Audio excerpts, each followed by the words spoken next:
يا أيها الذين آمنوا إن تنصروا الله ينصركم ويثبت أقدامكم. Apanya? Kegiatan-kegiatan Iya, kita Ustaz. apa, Mungkin Ustaz? bisa dikasih contoh Heeh. kasus nih dalam kehidupan kita sehari-hari, sikap waro itu seperti apa, Ustaz? Itu, Ustaz. Sehingga Hmm, bisa kita jadi contoh nih, Ustaz. Iya. contohnya nih. Sebelumnya memang para ulama membagi waro itu ada 3 level ya. 3 level ya? Mungkin kita ini yang level pertama, level terendahnya itu yang wajibnya. Ini memang wajib bagi setiap muslim. Iya. Itu meninggalkan perkara yang diharamkan ya, mengerjakan yang wajib dan meninggalkan yang Haram. diharamkan. Dan ini memang tidak bisa ditawar-tawar.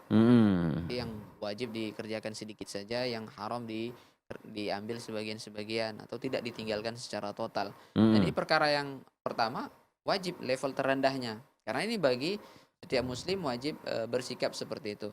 Iya. Kemudian yang kedua ya meninggalkan perkara-perkara syubhat, ini yang pertengahan ya. Kemudian Iya. yang ketiga sampai ke perkara mubah pun dia tinggalkan kalau ternyata perkara mubah tersebut bisa melalaikannya ya. Misalnya yang mubah itu ya dengan gadget atau main game gitu kan. Pada Iya, dasarnya betul. kan ini perkara yang mubah ya. Betul. Tapi ketika dia merasa bahwa HP atau permainan-permainan dapat melalaikannya dari ibadah kepada Allah Subhanahu wa taala, ya dia tinggalkan. Atau perkara tersebut ternyata menghabiskan waktunya, daripada main HP atau daripada main game, lebih baik melakukan amal-amalan yang positif, lebih baik beribadah atau lain sebagainya. Nah, Iya. yang syubhat ini ya banyak sekali mungkin ya. Misalnya ini orang yang tidak memiliki sikap wara, dia nampak benda yang jatuh misalnya kan, belum jelas siapa pemiliknya, sudah langsung diambil tanpa harus diumumkan ya. Iya. Atau ya kita nih dalam lingkungan kerja misalnya merasa segala sesuatu itu milik bersama gitu. Iya. Padahal harus tetap ya, bagi orang yang memiliki sikap wara tentu dia selalu hati-hati. Bagaimana kalau yang punya tidak mengizinkan ya. Walaupun itu memang mungkin sudah lumrah, ini orang yang berkehidupan di asrama biasanya nih. Iya, Semua betul.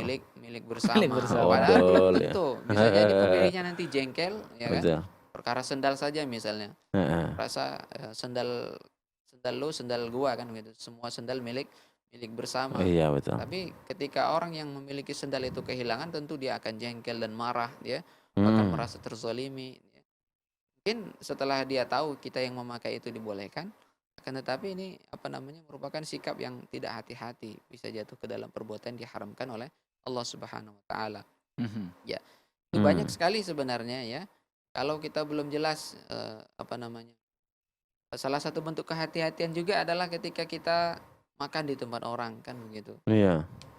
Belum jelas seperti sikap Abu Bakar radhiyallahu anhu, pernah ya bisa disebutkan dia makan makanan yang disediakan oleh dari budaknya ya. Kemudian budak tersebut menceritakan, kamu tahukah makanan ini dari mana? Dulu ini adalah hasil dari waktu dulu aku kan dukun gitu kan. Ini Iya. adalah hasil dari perdukunan yang saya lakukan waktu dulu. Maka Abu Bakar radhiyallahu anhu memuntahkan semua yang sudah dimakannya Iya. sebagai bentuk kehati-hatian agar tidak masuk ke dalam perutnya hal-hal yang